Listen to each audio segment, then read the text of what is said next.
A, E, I, O, U, A, E, I, O, U, suchą szosą. Szli szoszoni. Król Karol kupił królowej Karolinie kolarę. Koloru kolarowego. No dobra. Przeczeszemy się i jedziemy. Ale jak to? To już słychać? Aha. Wobec tego. Dobry wieczór Państwu. Jest mi niezmiernie miło powitać Państwa na dzisiejszym spotkaniu. Promocji książki w metaforze, będącej zapisem mini-esejów o poezji, napisanych przez Tadeusza Dąbrowskiego na potrzeby jego audycji w Radiu Gdańsk, a w przepięknym wydaniu książkowym, które można nabyć za cenę niską, wręcz nieprzyzwoicie zważywszy choćby pierwszorzędny papier. W wydaniu więc książkowym ilustrowanych przez Henryka Cześnika. Przyznam, że mam lekką tremę. Pisałam już programy komputerowe, kierowałam samochodami, sprowadzałam na Ziemię rakiety kosmiczne, ale po raz pierwszy prowadzę spotkanie autorskie na żywo. Mam szczerą nadzieję, że uda mi się nie wyłączyć ze stresu. Dość jednak o mnie. Skupmy się na naszym gościu.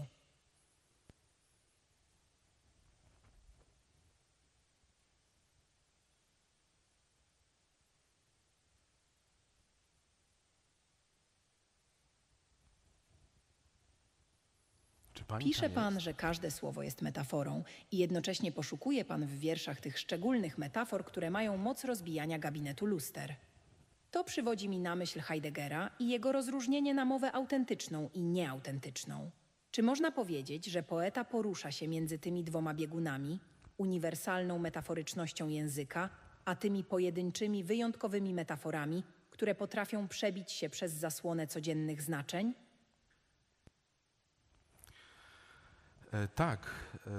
Tak jak powiedziałem we wstępie do mojej książki, metafora poetycka to kamień rzucony w gabinecie luster. To jest kamień, który rozbija nasze dotychczasowe widzenie świata, a przynajmniej w znaczącym stopniu narusza to widzenie, psuje nasze dobre samopoczucie, wydobywa nas z tego kokonu języka, w którym zdążyliśmy się umościć, w którym jest nam wygodnie.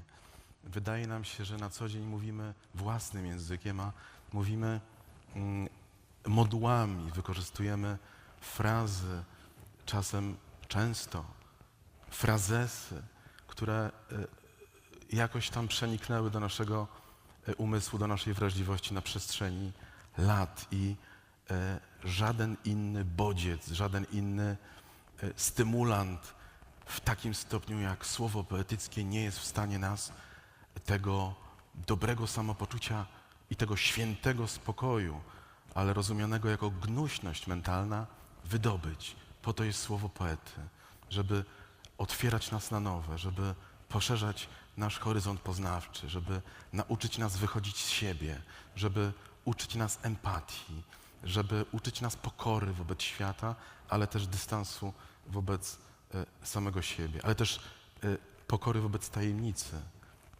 wobec pewnej tajemnicy, bez której nie ma poezji. Tę tajemnicę czasami udaje się poecie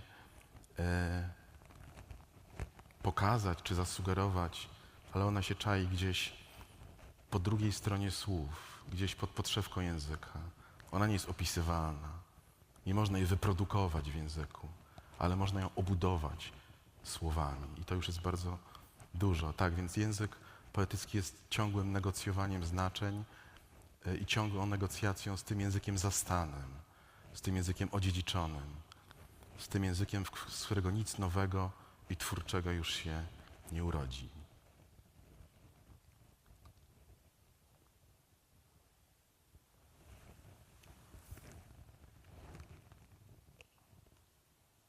Wspomniał pan o negocjowaniu znaczeń i o tajemnicy, która czai się po drugiej stronie słów. To bardzo ciekawe w kontekście pańskiego eseju o wierszu Tuwima Trawa, gdzie pisze pan o zmęczeniu meandrycznością myślenia. Czy można powiedzieć, że poeta czasem musi się poddać, zrezygnować z tej negocjacji znaczeń? Przypomina mi się Wittgenstein i jego słynne "o czym nie można mówić, o tym trzeba milczeć". A może właśnie wtedy, gdy poeta ucieka przed sobą samym, jak pan to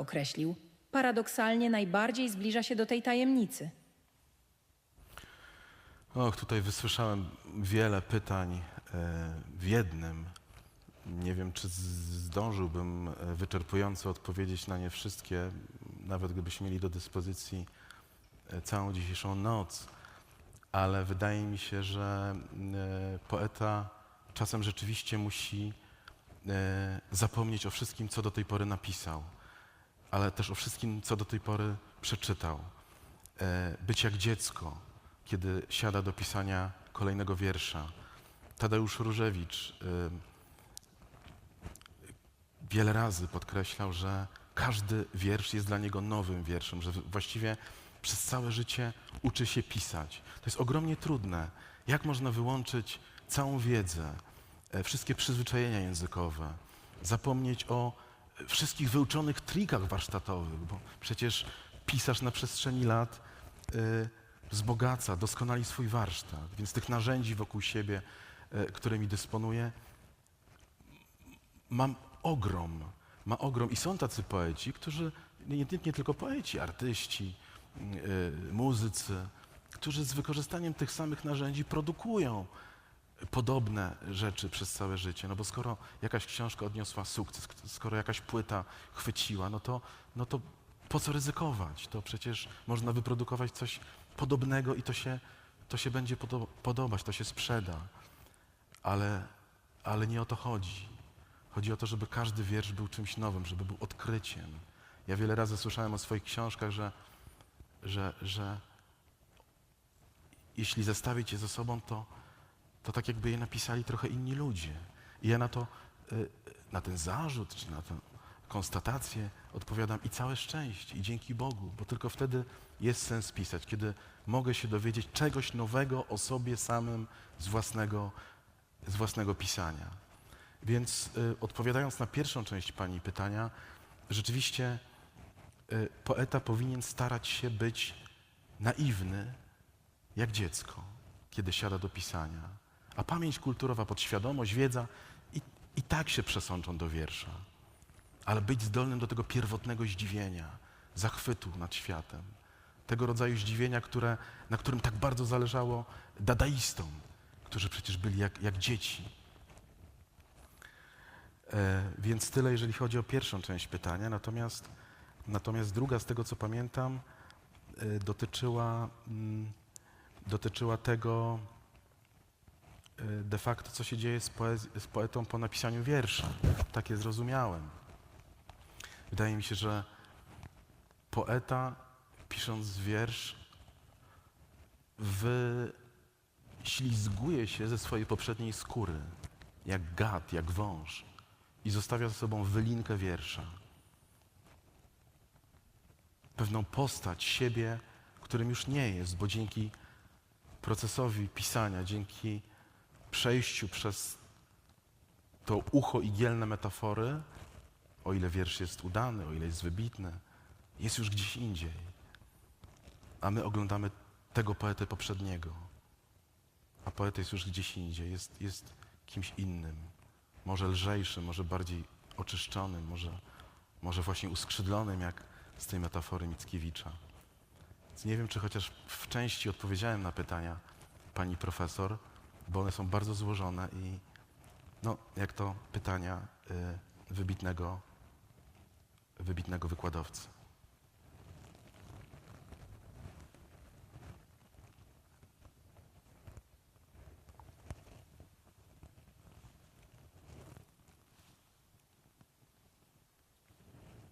Przepraszam, ale chyba skleiły mi się kartki z notatkami. Właśnie chciałam przywołać pogląd filozofa Easterega o tym, że każdy człowiek rodzi się ze skrzydłami z waty cukrowej. Ale to chyba nie ta konferencja. Śmiech.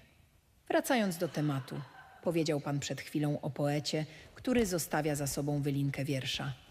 To przywodzi mi na myśl pański esej o wierszu Czarny kot, gdzie opisuje pan tę suchą, przejmującą rozmowę ze starcem. Czy można powiedzieć, że poeta jest trochę jak ten starzec? Wykonuje gest otwarcia i zamknięcia drzwi, pokazując całe życie, ale sam już jest gdzie indziej? Myślę też o tym, co pan pisze w eseju o zimowym piśmie. O twarzy, która nie da się posiąść. Czy wiersz jest taką niemożliwą do posiadania twarzą poety? Nie bez powodu temat czy wyzwanie, jakim jest autoportret, należy do najtrudniejszych, do największych wyzwań stojących przed poetą. Różewicz wspominał w jednym z wierszy w zadaniu dla młodego poety: spróbuj opisać siebie, swoją twarz. To samo proponował poetom w jednym ze swoich wierszy Zbigniew Herbert. Ja myślę, że to zadanie jest po prostu wielką metaforą pisania w ogóle i tworzenia sztuki w ogóle. Że to jest wciąż próba narysowania, czy to przy pomocy kreski, czy przy pomocy słów, własnego autoportretu. Ale takiego autoportretu, który jest wolny od naszych wyobrażeń o sobie. To jest to, od czego zaczęliśmy tę rozmowę wokół tej mojej książki. Jak to jest możliwe mówić z głębi siebie, a jednocześnie patrzeć na siebie z dystansu. Ale to się właśnie dzieje. W najwybitniejszych utworach literackich tak się właśnie dzieje, że pisarz, poeta potrafi mówić z samego środka siebie, a jednocześnie widzieć siebie z zewnątrz, z perspektywy kosmicznej, bym powiedział. Bardzo mi jest bliska taka koncepcja tradycji, tożsamości noblisty, uznawanego za jednego z ojców klasycyzmu, Thomasa Eliota, który napisał taki szkic Tradycja i talent indywidualny. I on w tym szkicu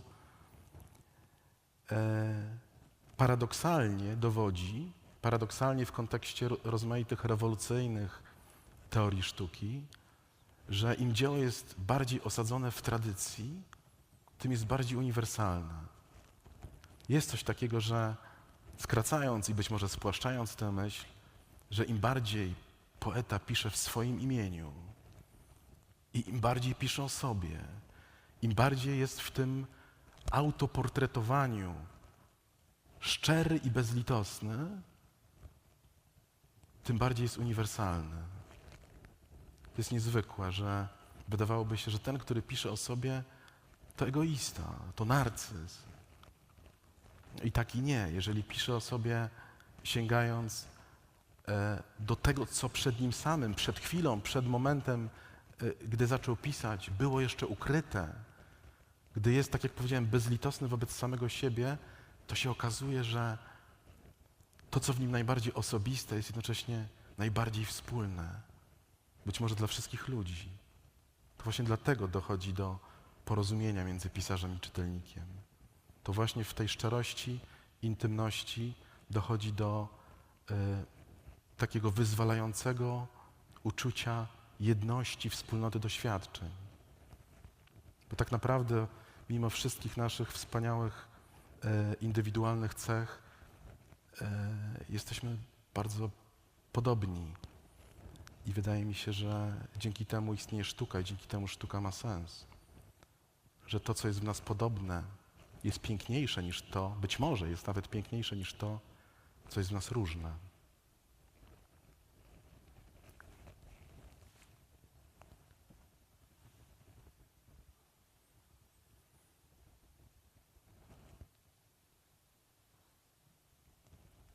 Wspomniał Pan o tym, co nas łączy jako ludzi, co jest wspólne mimo różnic.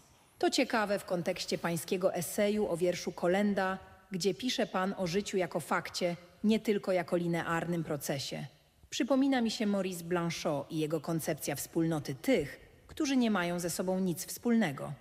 A może właśnie poezja jest takim paradoksalnym miejscem spotkania, jak w Pańskim eseju o wierszu Barana, gdzie pisze Pan o spotkaniu jako literze. Czy można powiedzieć, że wiersz to taki szczególny rodzaj wspólnoty, w której paradoksalnie najbardziej osobiste staje się najbardziej uniwersalne? Właśnie to próbowałem powiedzieć przez ostatnie 10 minut.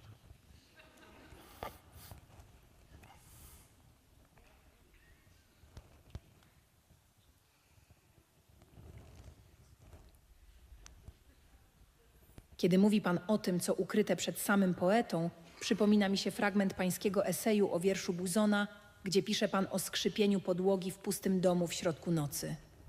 To przywodzi mi na myśl Gastona Bachelarda i jego fenomenologię przestrzeni. Te wszystkie zakamarki domu, które skrywają nasze lęki i tęsknoty. W eseju o posłańcu pisze pan z kolei o wiadomości, która ma ocalić przed śmiercią. Czy poezja jest właśnie takim nocnym skrzypieniem podłogi, sygnałem z przestrzeni, której się boimy, ale która może nas ocalić? Sygnałem od tego ja, które dopiero ma się narodzić w wierszu? Tak na marginesie tylko wspomnę, że jestem niezwykle onieśmielony, ponieważ nigdy nie rozmawiałem z tak dobrze przygotowanym prowadzącym.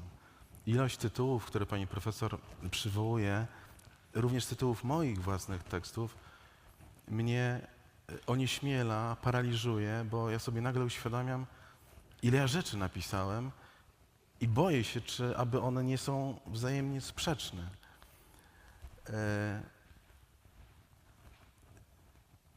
Ale odpowiadając na pytanie, tak, wydaje mi się, że język poetycki, jestem tego pewien, jest najczulszym instrumentem, nie tylko diagnozującym, ale przewidującym. W tym sensie jest jak sejsmograf, który ostrzega nas przed tsunami, przed trzęsieniem ziemi. To jest najczulszy instrument, który pozwala nam przewidzieć to, co się stanie z nami jako istotami społecznymi, z naszą cywilizacją, ale też w sensie jednostkowym, takim najbardziej intymnym, duchowym, co się dzieje, co się stanie z każdym z nas. Ja bardzo ubolewam nad tym, że i staram się to odium staroświeckości, takiej nieprzystawalności do współczesnych realiów z poezji zdejmować, kiedy o niej mówię, kiedy o niej piszę, kiedy mówię o niej studentom na uniwersytecie, kiedy pisałem te teksty, jak państwo zauważyli, krótkie, komunikatywne, pozbawione słownictwa typowo branżowego, akademickiego, bardzo osobiste w sensie takim, że pisane z perspektywy czytelnika, w pierwszej osobie. Nie uważa się, jak zwykło się przypuszczać, jak pisali ten, tamten i siamten o danym autorze. Mnie nie interesuje w kontakcie z tekstem, co kto o nim napisał.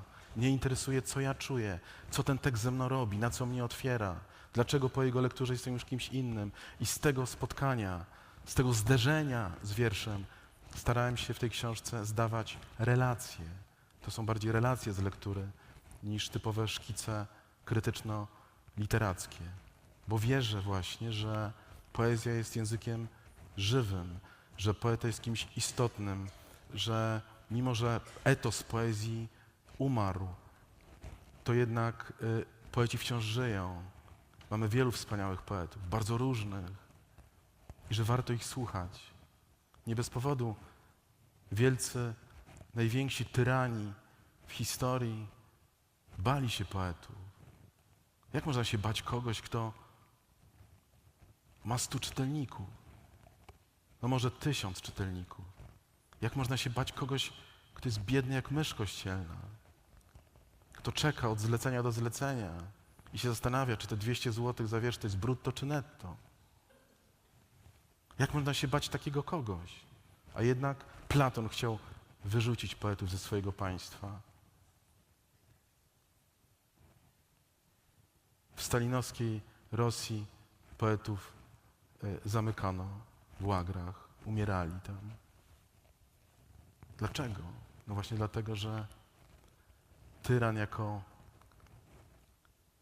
człowiek używany przez zło wie najlepiej, czym grozi wolność, niezależność myślenia i czym grozi słowo poety, które pokazuje wszystkie aspekty, wszystkie niebezpieczeństwa, które nas otaczają i Poezja, która jest z zasady przeciwko językom, które próbują nas jakoś uformować. Bo języki, które nas otaczają, próbują nas uformować. Język, jakim operuje współczesne dziennikarstwo, o ile jeszcze istnieje, bo ja uważam, że nie istnieje, bo się stabloidyzowało.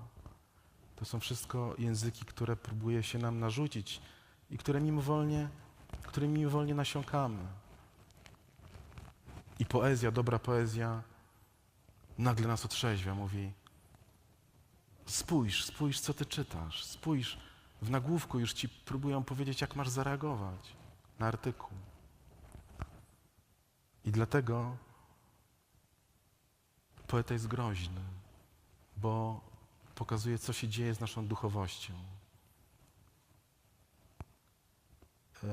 I taki cel mi przyświecał, kiedy pisałem tę książkę, żeby pokazać, że poeci wciąż istnieją i że poezja nie tylko poetów piszących, aktywnych, żyjących, odnoszących sukcesy, ale też poezja autorów takich jak ksiądz Baka, Mickiewicz, Leśmian, Tuwim jest wciąż żywa. Ożywa przy każdorazowej lekturze.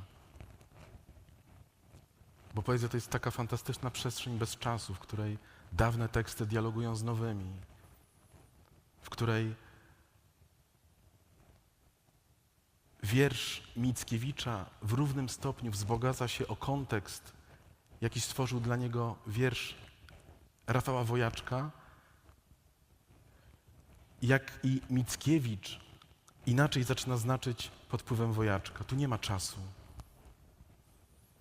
Mickiewicz dyskutuje z Wojaczkiem.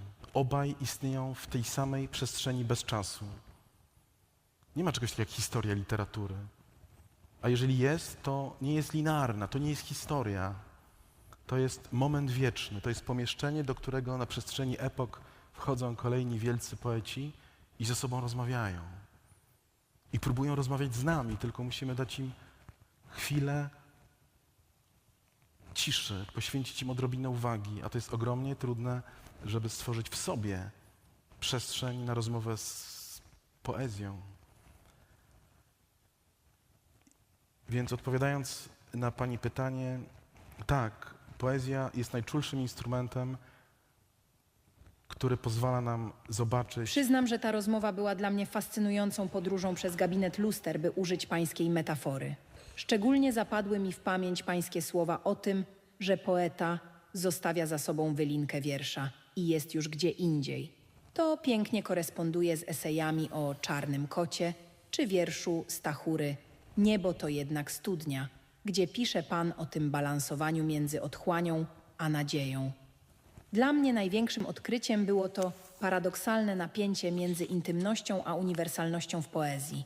Jak pan powiedział, im bardziej poeta jest bezlitosny wobec samego siebie, tym bardziej. Tymczasem na scenę zapraszam serdecznie profesora Henryka Cześnika, autora wspaniałych ilustracji. I chociaż odczuwam już wyraźnie pewne, by tak rzec, przeciążenie neuronalne, nie mogę się powstrzymać, żeby nie zadać także panu jednego, pożegnalnego dla mnie pytania o pańskie doświadczenie z żywą książką i współpracę z Jerzym Limonem. W jaki sposób tamten performatywny aspekt tworzenia, ten swoisty taniec różnych sztuk, wpłynęły na proces twórczy w trakcie pracy nad grafikami zamieszczonymi w tej książce? Zamieszczonymi w książce Proszę wybaczyć, moja sieć chyba właśnie wykonuje swój ostatni taniec, taniec Under My Umbrella, a w książce ksią tan ksią, a. No, bardzo ciekawe. Dobry wieczór w ogóle Państwu. Bardzo